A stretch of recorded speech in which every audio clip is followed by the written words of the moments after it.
ladies and gentlemen, and welcome back to the MMA Plug presented to you by Mile High Sports. I hope that you had a tremendous couple of weekends away for the holiday season and all of your desires were fulfilled. You got to see the loved ones, you got to eat all of the great treats, and imbibe on all of the things that you could have possibly wanted to through the holiday season. And with that, we're back on track here with the start of the year in 2025.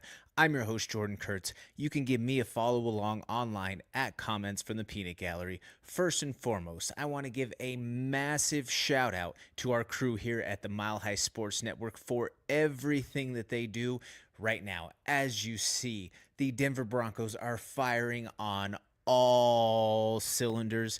They are in the playoffs for the first time since the Peyton Manning era. We're Bo Leavers out here, if you will.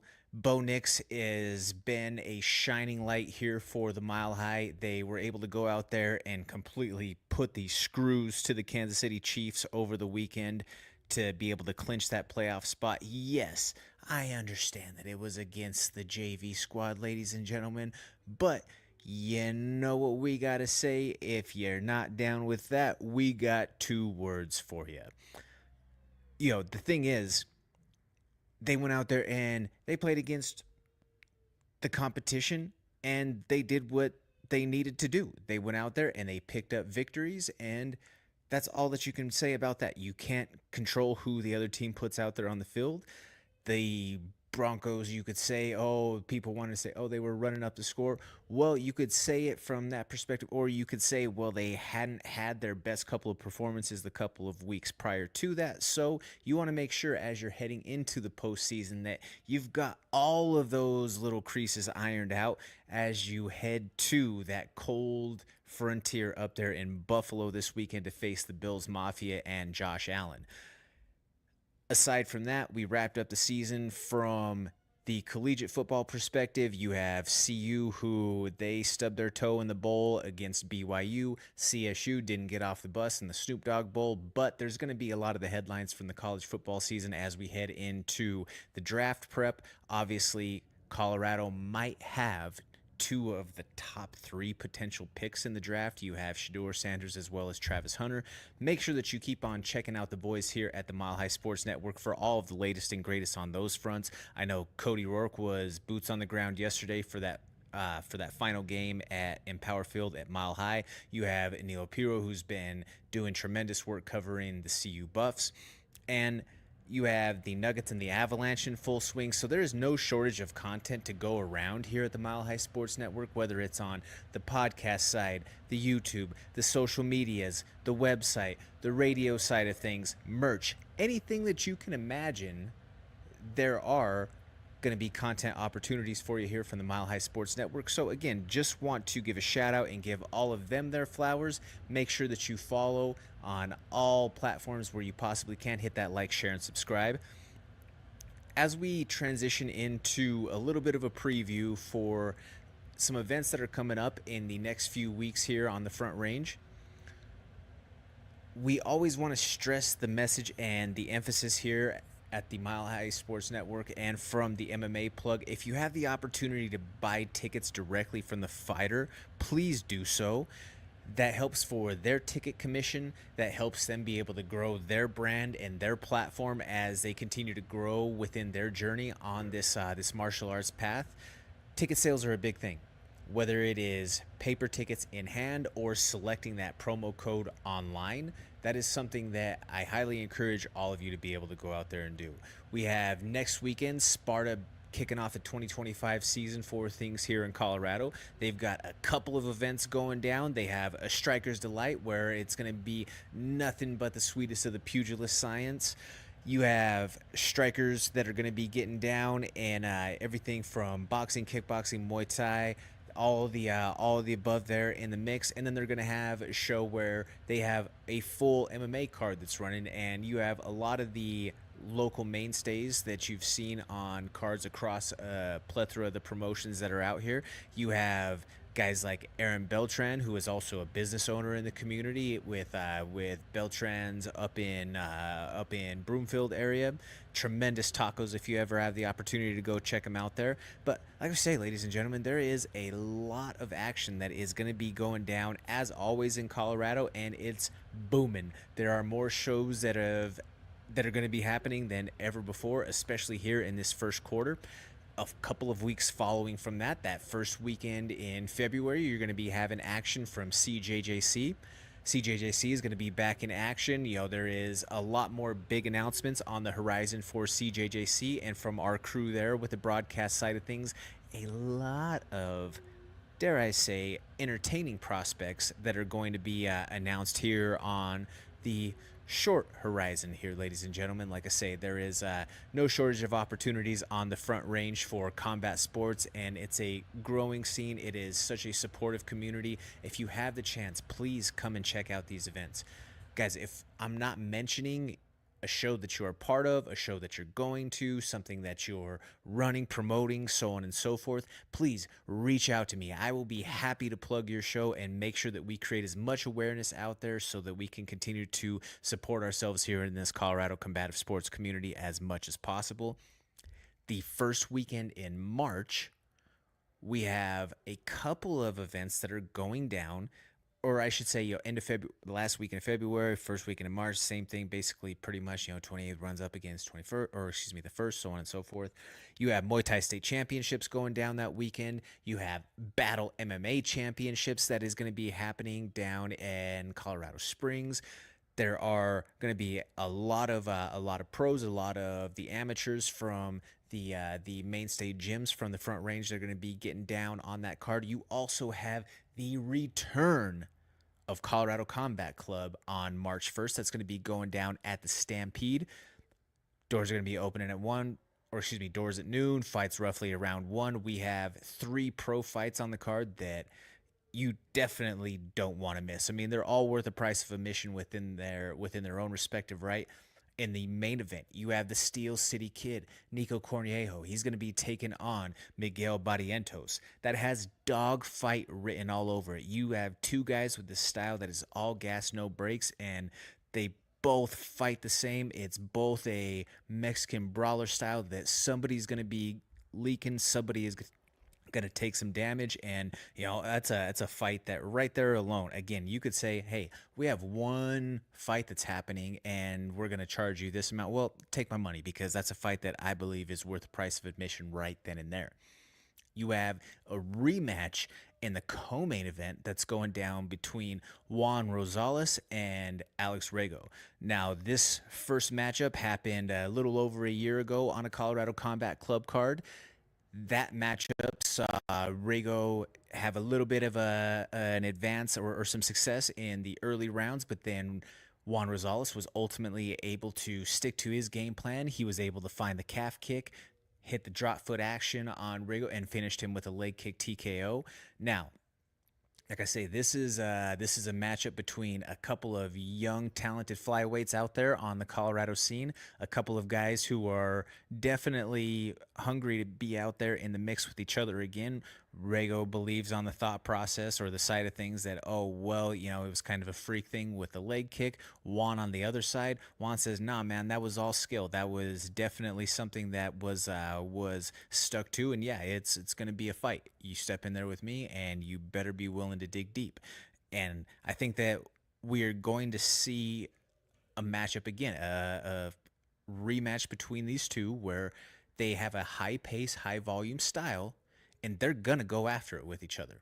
There's been some changes on the side of things for Rego. We'll be interested to see how that plays out as this matchup goes forward for him. And then you also have a matchup in the feature fight slot that's going to be going down between Connor Leonard and Shakram Niyazov. I'm sorry, Gotti, I'm probably butchering the actual pronunciation of your name there. I know him as Gotti. You have 2 kids who have very heavy hands, who want to go out there and they want to throw bombs. Connor Leonard on one side has been rounding out his skill set entirely, where he's been on the submission grappling scene, competing at every turn. He says that he believes that this is going to be the American wrestling and boxing against a Sambo type of style, and he's going out there ready to put on for himself, for his camp, for his team, for his people, for his country. On the flip side of things, Gotti is going up as far as fighting. I believe typically he would prefer to be a 35er. However, that's a guy who has a lot of combat sports experience throughout his life, whether it be just the wrestling side of things to then some sambo, so on and so forth. Both of these guys have competed for years. There's no shortage of experience on either side. They're both dogs.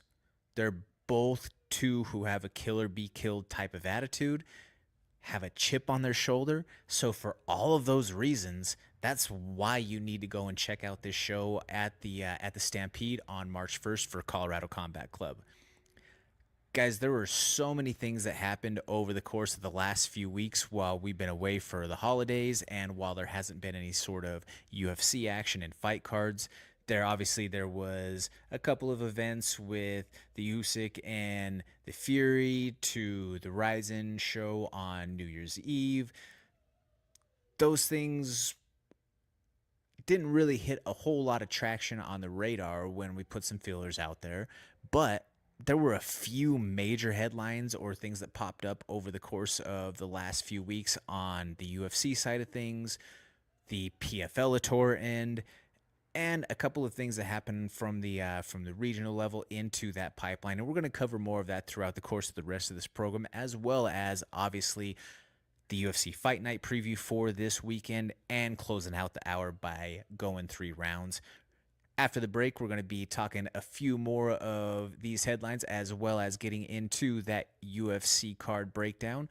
I'm Jordan Kurtz. Stick around. This is the MMA Plug on Mile High Sports. Welcome to... We are coming to you from the historic Stampede in Aurora, Colorado, just miles away from the foothills of the Rocky Mountains and the original site of the UFC. At more than a mile above sea level, our fighters will push each other to the limit in the quest for glory inside of the Colorado Combat Club cage. At Hooters, you can watch all the games with your buddies. All your buddies. Like the ones with ice-cold beer. And wings that'll knock your taste buds into next Tuesday. You know, buddies you won't have to fight for the remote. Buddies who know a thing or two about football. And the fans who live for it. Where else are you gonna get all this? Hooters, your official hangout for game day. Welcome back to the MMA Plug, presented to you by Mile High Sports. I'm your host, Jordan Kurtz. You can give me a follow along online at Comments from the Peanut Gallery for all things Mile High Sports related. Please make sure that you smash that like, share, and subscribe button. They are doing tremendous things over here for all of the sports world. But this weekend, the UFC is finally back. This fight night this weekend is something that I believe that all of us have been so desperately awaiting over the course of the last few weeks. I mean, I'm talking, there were the doldrums of times on some of these Saturdays where just like, oh, well, it's, Saturday afternoon into the evenings, there's no prelims going on. There's no main card about ready to kick off. What are we doing? What is there? There's life outside of this? I think that was the case for a lot of people that were out there, and we were going crazy without having the crown jewel of mixed martial arts in action over the course of the last couple of weeks. But without further ado, they are back in action Saturday.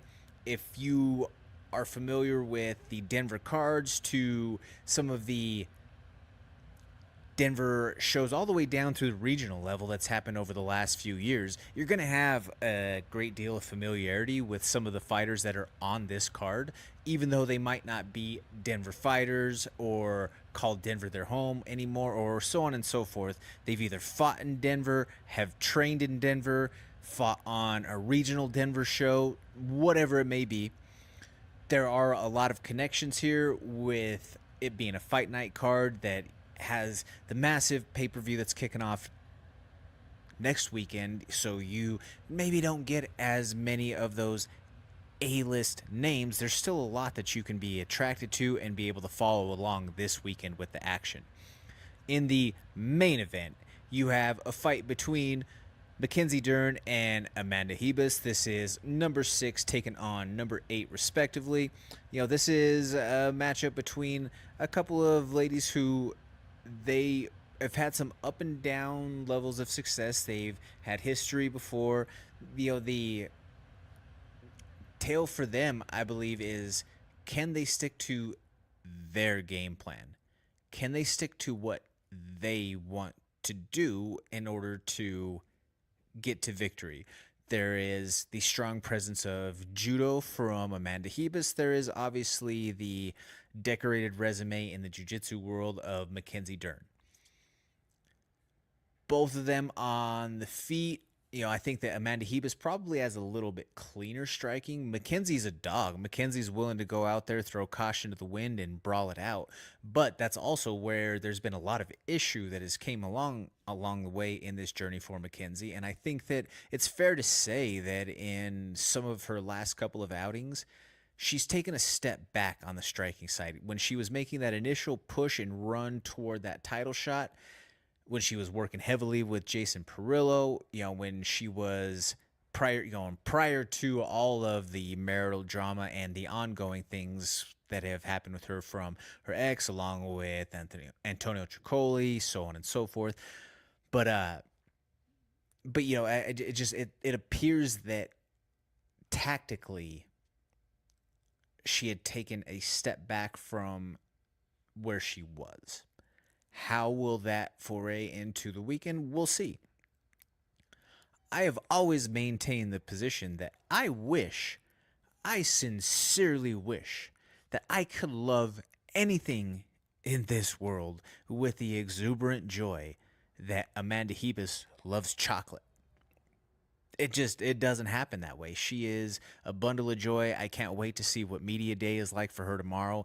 Her energy is something alone that uplifts a room. And like I say, that's something that I feel like, even though you want to say that this is kind of a B-level or lower fight night card to get the year going, I disagree. Again, I may be a little bit close to the forest on this one. I think that that's a solid matchup in the main event.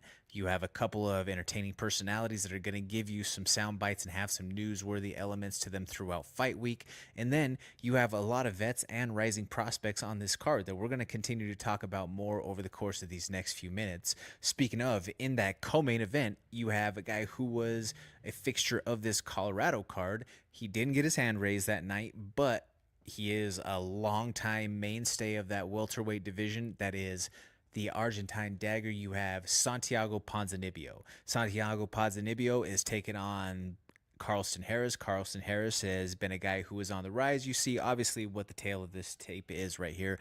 You know that it's a guy who is on the rise, that the UFC is trying to build his name. So how do they do that? It's an unfortunate cannibalistic nature within this business. But the way that the UFC goes about that is they're going to try to put that young rising guy up against that veteran who is an established commodity, who is somebody who, all right, we know what we have in Santiago Ponzinibbio. If this kid can go out there and have success against him, then we at least have a gauge, or we at least have a reading on where he's at. How well he does is going to let us know what might be the next step for a Carlston Harris. Following that, in the feature fight, you have a matchup between Cesar Almeida, who is taking on Abdul Razak Al Hassan. Now, Razak has had some unfortunate events happen to him throughout 2024. I say unfortunate, I guess really only in the last one, because the first one, the no contest against Cody Brundage on the Denver card, that was his fault. There's like 4 rules in MMA and you broke one. I don't feel bad for you for committing a foul and the fight not being able to continue, for hitting somebody in the back of the head repeatedly. You can make the case all you want that it didn't happen that way, but that's what happened. Objectively speaking, he had the chance to turn around a couple of months from that, and he was booked to fight against Josh Fremd. That fight obviously did not happen. So Razak was on the shelf once again until this opportunity comes about. Well, we get to see what all of that aggression is able to do once it's unleashed inside of a cage. Razak is a very emotional guy. If you've been around him in media days or you just watch how he fights, he's a very emotionally explosive person. It's not always a bad thing, but sometimes in the cage that might not always be the best for you when you're going up against somebody who has the chops in the kickboxing world, like a Cesar Almeida. Cesar Almeida being a guy who does have a kickboxing victory over Alex Poatan Pereira once upon a time. So with the 4-ounce gloves, though, it's going to be interesting to see. I think that the smartest route for victory in this fight for Razak is to use his judo. He's a judo specialist as far as his background goes. Obviously, he loves to go out there and throw big bombs. But if he can use his judo in this matchup, I think that it's going to be a relatively, I don't ever want to say easy in the UFC, but it's going to be the easiest route to victory considering all of the holes within the grappling that we've seen from Cesar Almeida so far, especially in that loss. I feel like he was exposed. He had absolutely zero takedown defense. His wrestling defensively or anything to be able to try to get back up to his feet was basically non-existent. He laid there with guard open at many a points, and yeah, I think that is a route to victory that can be widely exposed once again by Razak in this matchup. You have a middleweight fight following that with Chris Curtis taking on Roman Kopylov. There was a little bit of back and forth between these guys in the buildup of this fight a few weeks back. It seems to have been squashed or the beef subsided, wasn't a real thing, something to that effect. Chris Curtis, who trains mostly out in Las Vegas at Extreme Couture, has spent a little bit of time here and there, at some different camps around the country, spent some time here in Denver. That's where we had the opportunity to get to know him here. But he's fighting Roman Kopylov, who Russian fighter, who at Extreme Couture, for those who don't know, it's Vegas-based, with Vegas being the headquarters of the UFC.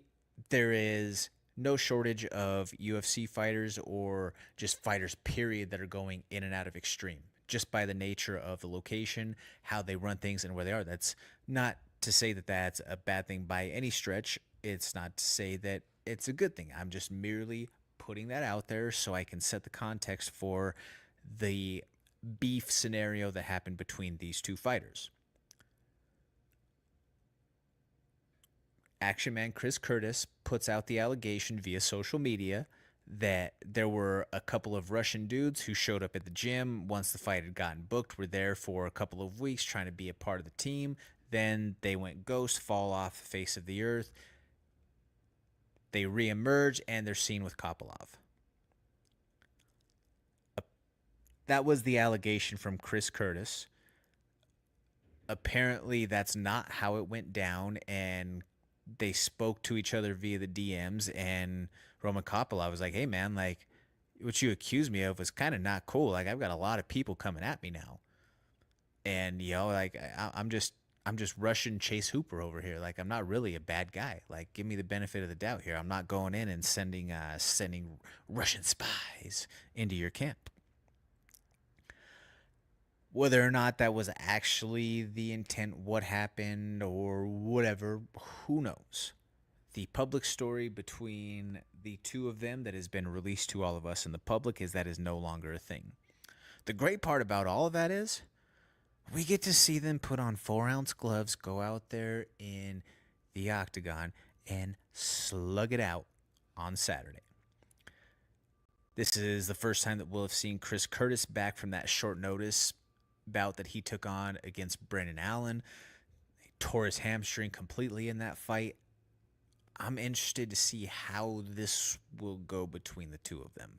Chris has a very strong Counter-Strike boxing game, his counter-punching game in the boxing world is tremendous in the middleweight division. He has so many knockouts over the course of his career due to his counter-punching ability. He's almost impossible to choke. The dude has no neck. You have Roman Kopylov, who is a wild and erratic striker who throws big bombs, but he does have that Dagestani wrestling background. I'm interested to see how they go. I think that this is going to be a fight that largely takes place on the feet, a little bit of a kickboxing effort versus more of a boxing with some kicks mixed in from Chris Curtis. Either way, this is a fight that you could put on any card, and this is a fight that boosts the value of the product that you're seeing, and you get that 4 fights down from the main event. What are some of you complaining about? What an opportunity for these two guys here. Following that, you have arguably one of the brightest prospects in all of mixed martial arts. You have Austin Boshi coming in early 20s, 13-0, undefeated, taking on Christian C-Rod Rodriguez.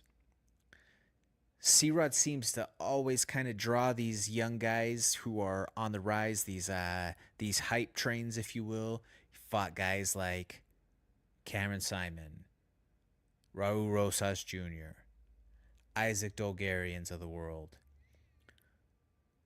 He fought against Julian Erosa here in Denver, a tried and true veteran, and that didn't go his way. But aside from that, Christian Rodriguez is a dog. He's going to be in every single fight that he's in. He has a skill set that is well-rounded. He's Midwest gritty and tough. His jiu-jitsu is solid. His submission game is slick. He is able to bang it out, and he's a dog on the feet. He's going to get all that he could ask for with this white-hot prospect in Austin Boshi. Boshi punched his ticket via the Contender Series, and again, folks, I don't want to oversell this kid too much to you right now without you having the chance to go out there and actually see some of his highlights or see what his capabilities are. But Austin Boshi could very well be the next guy. He is potentially the real deal. So I implore you to be able to check that matchup out this weekend because, again, you have 13-0 taking on 11-2. What could you ask for? That's a top-tier matchup right there that you're getting. You have a middleweight fight between Puna Soriano taking on Uris Medic. A couple of guys who have had some mixed bag of results in that middleweight division, but again, on any given night, are going to go out there and they're going to fight their hearts out. Puna has that Hawaiian banger style to him that it's kill or be killed. We've seen him fight other guys that we mentioned already so far on this bout sheet, including guys like Roman Kopylov. So I think that when you see this fight opening up the main card, obviously you have both guys who want to get some momentum going forward as we start this new year. But I think that if you're asking me, I'm never in a potentially even matchup. I'm not going to take Puna and the heart that kid always shows. Few fights on the prelims to be able to cover right now for you. You have Jose Johnson taking on Felipe Bunes. Jose Johnson, a longtime veteran who certainly did not have an easy route to the UFC, was on, then was off, then was back in for a minute, then had some injuries, wasn't able to fight, out, back in, gets a win. This kid has certainly had quite the journey to get to this point of where he's at, but now he has the opportunity in the main event of the prelims, a pretty focal point as far as where they make these cards in terms of the placement and the bout order. All of this naturally is subject to change, but you have Jose Johnson taking on Felipe Bunes. Big opportunity for these guys. You're going to have a couple of talented fighters with a large amount of experience, both 20-plus fights that you see in that smaller weight class. Fast, technical, great fight to be able to go see. You have Ihor Potiera taking on Marco Tulio. A matchup, though, that I think is flying under the radar, and why it's so low on the bout sheet, not exactly sure. But you have a couple of veterans in Thiago Moises, who is taking on Trey Ogden. Marathon MMA, Shinobi Ghost, or Samurai Ghost, excuse me.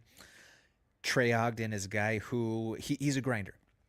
Is Trey Ogden elite in his striking? No. Is he elite in his wrestling? No. Is he elite in his jiu-jitsu? I don't want to say elite, but is he really freaking good? Yeah, he's really good in his jiu-jitsu, but when you add those things combined, mixing the martial arts along with the pace and the cardio that he's able to put on his opponents, he's a dangerous dog in any sort of fight. He's what you would call a live dog, as they would say in the betting world. But again, that's a guy who has been a quote-unquote journeyman, did not have an easy path to get to the UFC, punched his ticket here in Denver, actually, a couple of years back at the Dana White Looking for a Fight Fury card that happened at the National Western Complex. Back then, he was under the tutelage of the Glory banner. Now he's obviously through all of the situations with Glory, now Marathon MMA. Thiago Moises, though, is a guy who has been around for quite some time. He's fought the who's who throughout the years, and that's going to be someone who Trey is going to have all things working for him, I believe, to get his hand raised against Thiago Moises. Now, granted, Thiago Moises has had some inconsistencies throughout his run as well, but he's as serviceable of a veteran at the highest of levels that you could possibly imagine. He's a guy that you could throw in on almost any given night with anybody, and he's going to give you a dog's effort and a tough fight to be able to go out there. You have Preston Parsons taking on Andreas Gustafsson. You have Ernesta Curacati taking on Nicole Cagliari. You have Bruno Lopez taking on Magomed Ghaziulov. You have a fighter who she fought on the Denver card. She was a UFC debutante who was the favorite going into the fight against Jasmine Jasudavicius. Did not get her hand raised, but is hoping in this sophomore effort to go out there and get that first victory. You have Fatima Klein, former CFFC champion, taking on Victoria Dudakova. Dudakova, probably most famous for the staff situation over on Fight Island about a year ago, a little over a year ago, somewhere in that range. I believe it was October 2023, where she had basically said that the thing was oozing all over her body and running down some parts of her that she couldn't reveal there in the interview. Disgusting. But she is 8-1. She's taken on Fatima Klein at 6-1. Couple of these rising prospects that we'll see what the future holds for them. You have Narulo Aliev 9-0 taking on Yanal Shmaz at 8-1. Guys, I think that this is a pretty solid fight night card. I know that it's not one that completely jumps off the page and says, "Oh yes, I have to be right here for this fight." I get it. I understand, and I will even offer so much to the fact that I understand that I am in the minority of being a hardcore fan that will sit there for 40 plus Saturdays out of the year watching these cards.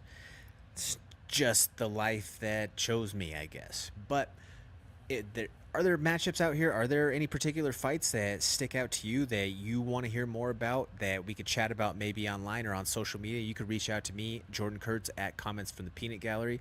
Are there any fights that you feel like are a good stack that maybe the people out there should know about? For those that are interested in the sports betting world, there are certainly opportunities to be had there.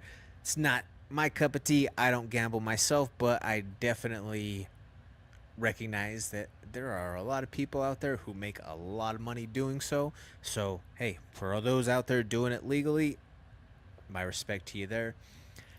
After this, we're going to be talking a few more of the headlines as we head into 2025 along the combat sports world. We're going to be closing out the hour by going 3 rounds.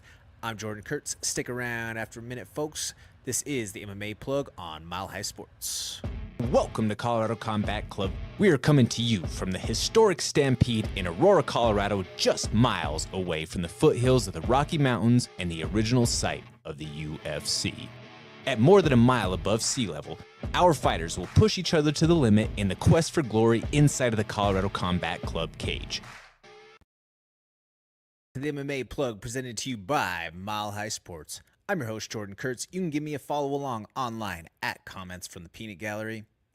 Guys, wherever you can, please smash that like, share, and subscribe button for the Mile High Sports Network. You know, there is nothing but great things going on over here, so we want to make sure that we can spread that as much as possible.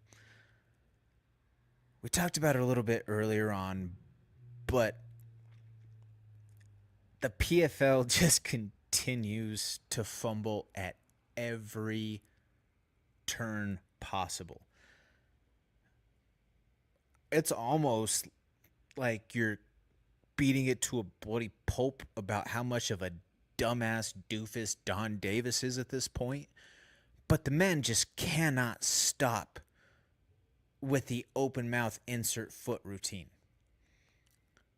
There has been one positive that I guess that you could offer over the last few days of headlines that Don Davis has been grabbing for 99% of all the wrong reasons. First and foremost, we will give you the positive news for the PFL side of things, and all elbows will be legal in all fights throughout the season. That was just announced. That could definitely be problematic, especially considering the season format and exactly for the reason why they were banned in the first place. You have a couple of really bad elbow cuts that could take somebody out from that next fight in the season, that could take them out of the playoffs. If it's in a winning affair, I would hate to see somebody who had an elbow or had a cut that got opened up via elbow but did win the fight, that they can't go on and compete for that $1 million prize due to it. It's a catch-22. I love the idea of seeing all elbows in all fights, because that is what mixed martial arts is. Format-wise, it presents some potential logistical issues. That's where the original debate was about not having elbows, was because of the season format. But, hey, I mean, I guess that's the risk that you take of, you know what? Nobody's forcing you to do this aside from this contract that you're locked into that you can't get out of, or that otherwise, because there's no more Bellator side of things, or that's basically being fizzled in lieu of all the international operations, you're not getting any sort of opportunities. Otherwise, we'll go through all of that and why Don Davis has continued to stub his toe with the social media post of the year already. I mean, again, the lack of self-awareness or accountability as I go through, and this is not my editorial of what was said or a statement that he put out. These are actually the things that Don Davis said. So going through it, I'm going to read it through, and then we'll go back and we'll hit on some big talking points here. This is directly from Don Davis, founder and chairman of the Professional Fighters League. He says, quote, "Building companies is really hard, with many setbacks, filled with uncertainty and pain, requiring creativity and perseverance. Most social media posts celebrate the triumphs of success, and I had a great time last week doing that PFL post. This post is the opposite. We all took hard punches in 2024 and are still here to fight. We all had bad things happen this year and survived. 5 bad things that happened to PFL in 2024. 1. Several potential new investors wasted thousands of hours of our time, and entrepreneurs' time is precious. 2. Big new advertiser agreed to deal, was in final contract, then new management came in and stopped the deal. 3. Some Bellator star fighters complained on social media about not fighting, making PFL look like not meet our contracts. Verbatim. 4. We are growing so fast with our new international leagues that costs in some regional areas are too high. 5. Major new initiative and expansion is delayed one full year by one of our partners through no fault of PFL. Like all entrepreneurial companies, PFL battled, navigated, and solved. PFL enters 2025 in our, in all caps, best position ever. Do not let others foil you, keep you down, stop you. To all entrepreneurs, you survived. Declare victory. If that last part isn't some believe, conceive, achieve, blah, blah, blah, BS, then get the hell out of here. Let's go back at a couple of these statements in relation to what Don Davis said as far as, the things that happened bad to PFL in 2024. You think that anybody's going to want to work with you now, or what are the prospects of people wanting to engage with you after you just completely took a steam and willy over the prospective investors and the entrepreneurs that could have been funneling funds the direction to keep your sinking ship afloat? You are an idiot. Big new advertiser agreed to deal, was in final contract, and then new management came in and stopped the deal. Yeah, because that new management probably had half a freaking brain, and they used some sort of consultant that realized, what are we putting money? We're putting how much in? And they're getting what sort of viewership? We're getting what sort of traction? We're getting what sort of return here? Not hard to see there. And then after seeing this statement one, referring back to statement one, management for company in statement two makes sense. You probably made a wise choice pulling out of that deal. Some Bellator fighters complained on social media about not fighting, making PFL look like not meet our contracts. Well, if the statement is incomprehensible, then I guess it can't be a lie, right? But that is the truth of what's happening. There were fighters that were absorbed in the PFL Bellator merger who were not given that fight quota, who did not have the opportunity to go out there and fight multiple times this year, including a multitude of their high-ticket champions. There is no reason why we didn't have activity through the year from Pitbull, from Patchy Mix, from those levels of fighters. We've covered this throughout the course of the last few weeks. We don't need to rehash that. Again, something that they did to themselves. It's their issue. We are growing so fast with our new international leagues that costs in some regional areas are too high. Isn't that basic business? Isn't that simple economics, that you can't spread yourself too thin? It sounds once again like this is another self-inflicted wound. This is another self-created issue from Don Davis and the PFL. And then his fifth point that he had, major new initiative and expansion is delayed one full year by one of our partners through no fault of PFL. So again, no accountability. Nothing is your fault. Everything was done wrong to you. You were the shining light of perfection in terms of operations and proceedings within the last few years of PFL, and you are just the top tier of a well-running organization. I mean, everybody out there should be consulting how Don Davis is running the PFL because nothing is your fault, right? God, it must be so hard to be Hunter Campbell of the UFC. On one hand, yeah, in business, you do kind of want to see your competition fail because you want to be the one who is the top dog. But at the same time, you have to have somebody who is giving at least enough of an effort to be truly called competition.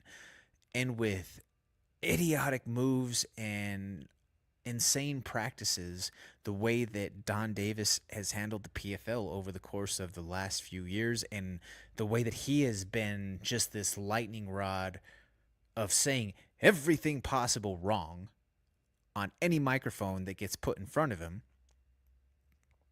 Yeah, it's got to be difficult with the way that the lawsuit and everything was going with the UFC, trying to provide proof or evidence that they actually have competition. I mean, you don't have competition when you're having to deal with dumb dicks like this, plain and simple. But I think that right away off the rip, we had to hit this nail on the head and call Don Davis the donkey of the day.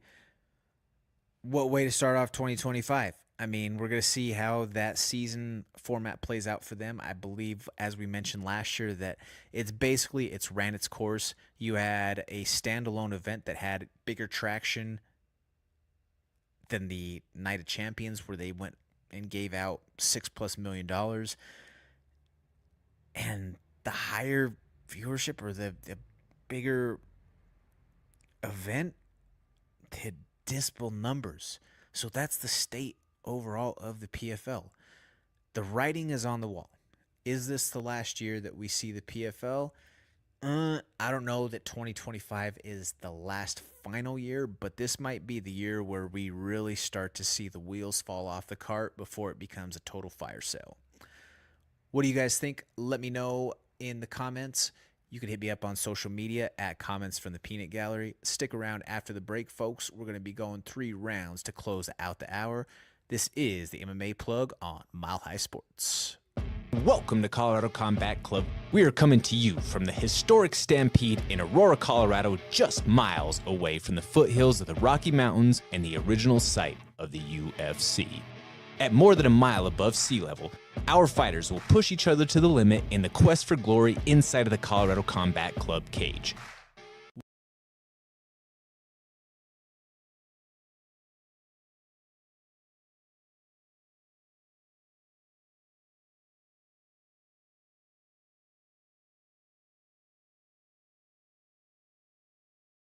Welcome back to the MMA Plug, presented to you by Mile High Sports.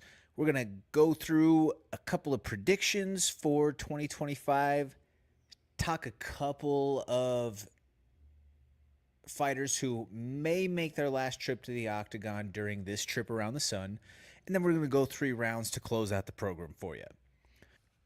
The first thing is, the UFC is going to find a new home in 2025 with this new broadcasting deal. Q1 of this year is the exclusive negotiating period for them to come to terms with their current provider in ESPN Plus, ESPN. I absolutely think that there is advantages to staying with the worldwide leader. That move that they made from Fox going to ESPN, that was so crucial to the growth of the sport, especially once it came time to the pandemic and the growth and the boom that was able to be actualized and achieved during that time. I don't think is able to be done with somebody else to that level outside of ESPN. I think that that was a move that will forever be etched in the history of the UFC and mixed martial arts as a massive launching pad and a slingshot for the forward growth. As far as what does that mean for things now as we sit? Well, there are certainly some limitations that come along with being on just ESPN and ESPN Plus. There is the paywall aspect, which some are not all about. There is the technological aspect, which, not to knock on the boomers, but yeah, there is an issue with boomers of going out there and trying to find something through a streaming app, something that they have to log in with and be able to then find through the UX and the interface for the event itself. There are opportunities and there are issues that are there.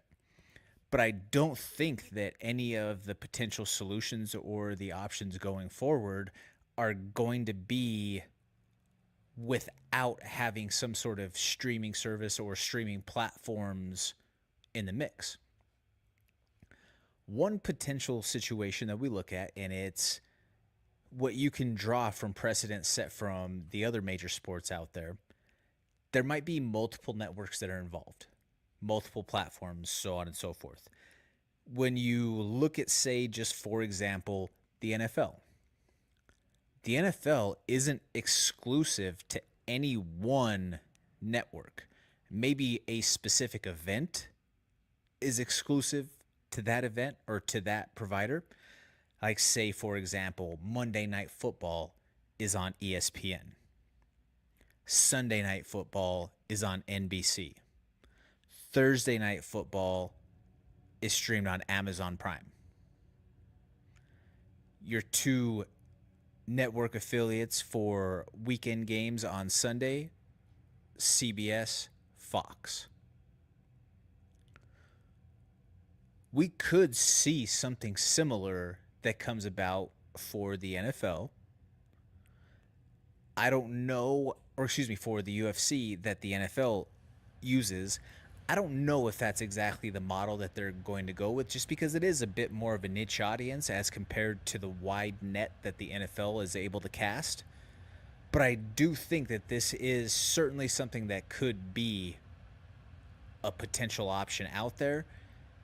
The big question with any of those, and for any of these future homes that we would ask, is how does the pay-per-view aspect come into play? If, say, you stick with ESPN, but you bring in, say, Prime for 4 pay-per-view events per year, how does that work out? Or, what does a fight night being on a specific, broadcast entity or no? Who knows? We're going to see how all of that potentially sifts out throughout the next few months. Again, Q1 is the opportunity for ESPN to go out there and close the books. What may be something, and it's with context that you have to consider,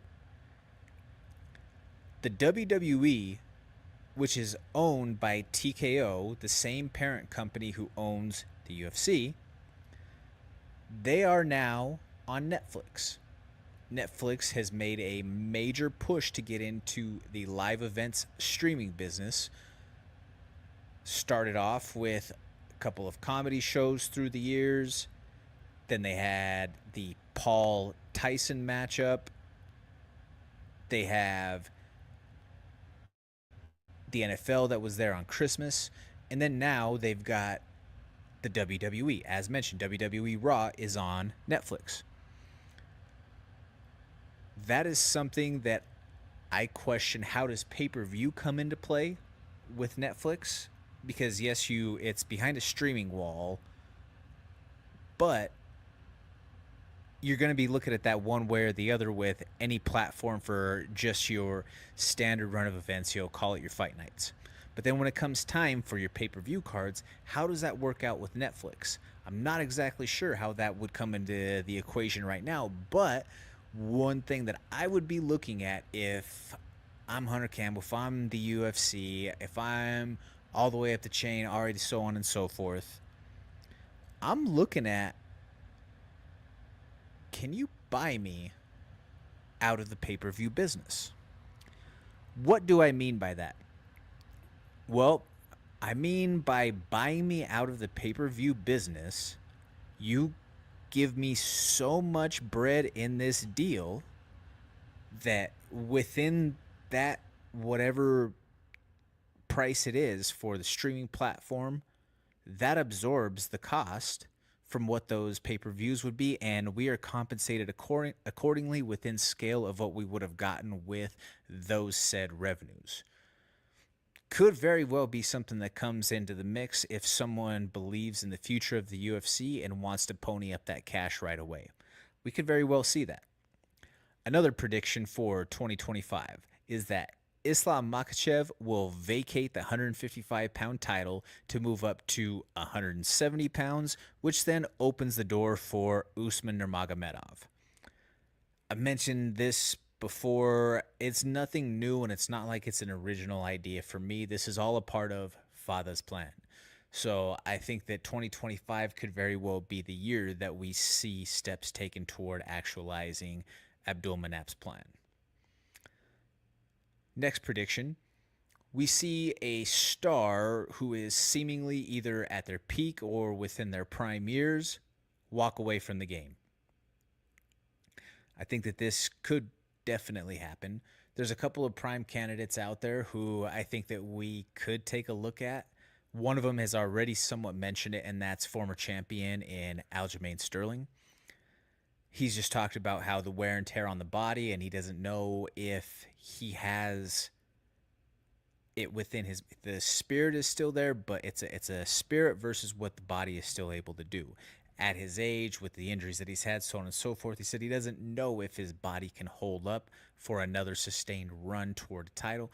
Well, maybe that is time for someone who has options like Aljo to pursue other means, or build his platform, build his brand, and work out other opportunities following maybe another fight and building up, that big stage and the exit.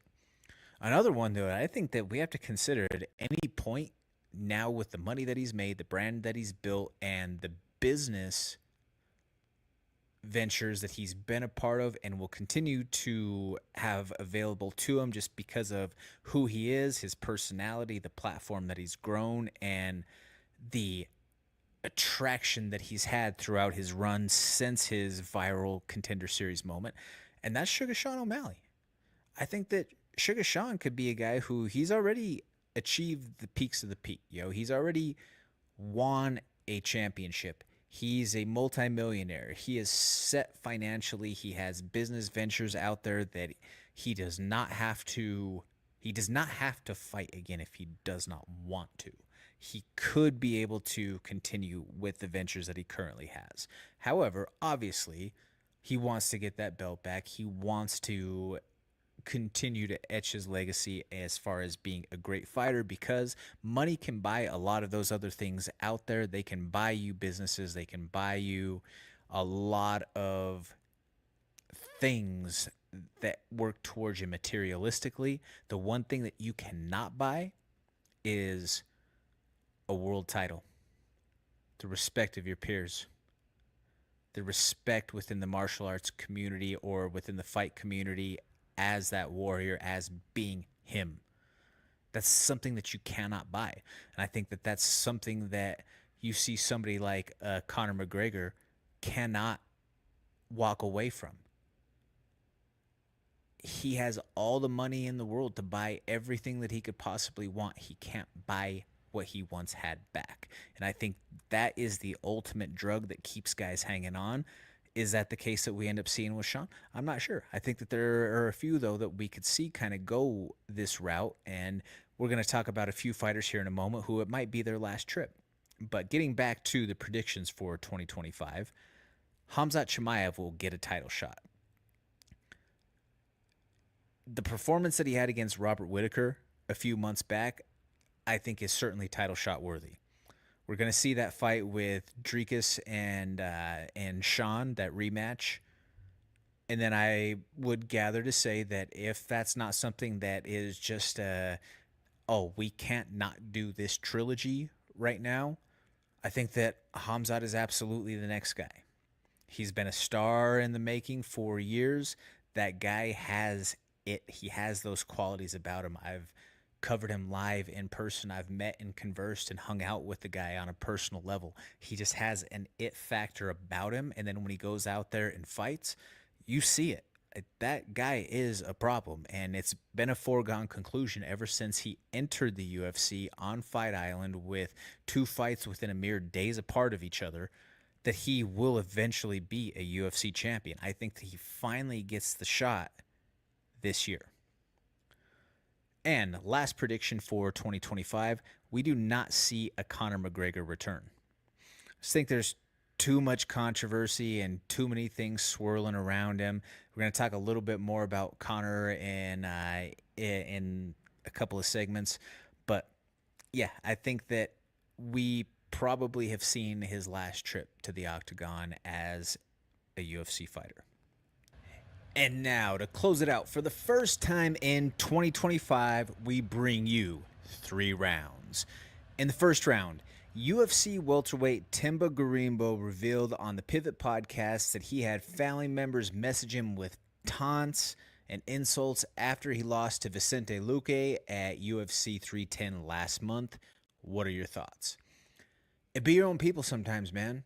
Sometimes your biggest haters, the biggest detractors, are in your close circles. Sometimes that's family, that is a sibling, that's a teammate, a close friend, a significant other. Sometimes it's the people that are supposed to be the ones who are most looking out for you or should be looking for you to succeed, that wish and pray and hope for your downfall because they're not doing a damn thing themselves. So I think it's horrible that Timba's had to go through this. Obviously, he has such a great story from everything that he's been able to overcome and get to where he is. But yeah, terrible situation all the way around. Round 2. UFC's first deaf fighter, Matt Hamill, announces he can hear family for the first time in 41 years. Is this the feel-good story of the year?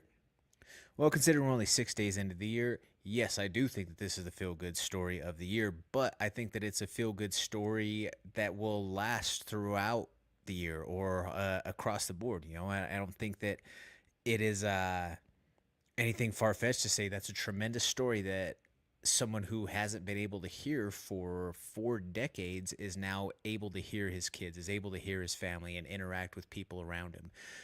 That's awesome.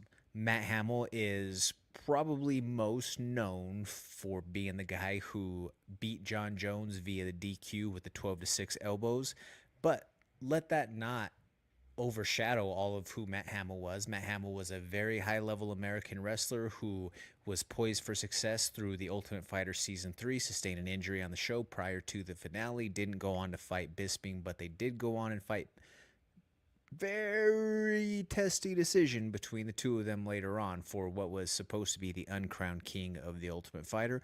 But again, you know, like I say, this is a beautiful story for the advances of medical technology that somebody who hasn't been able to hear for their entire life 41 years later is now granted that gift.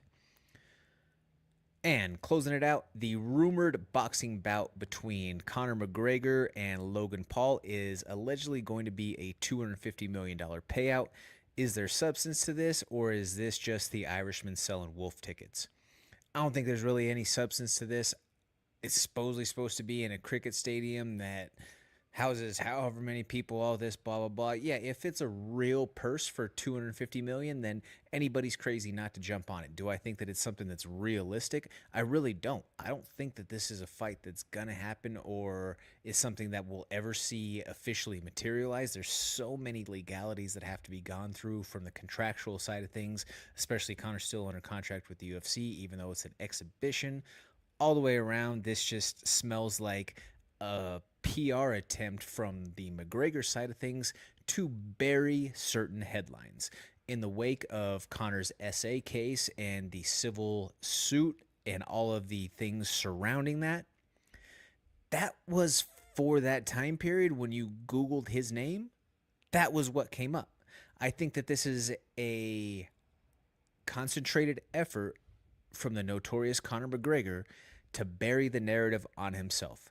If you go to Google now and you type in Conor McGregor, The first couple of things that you're going to see are stuff like Brendan Schaub's analysis on the potential fight against Logan Paul.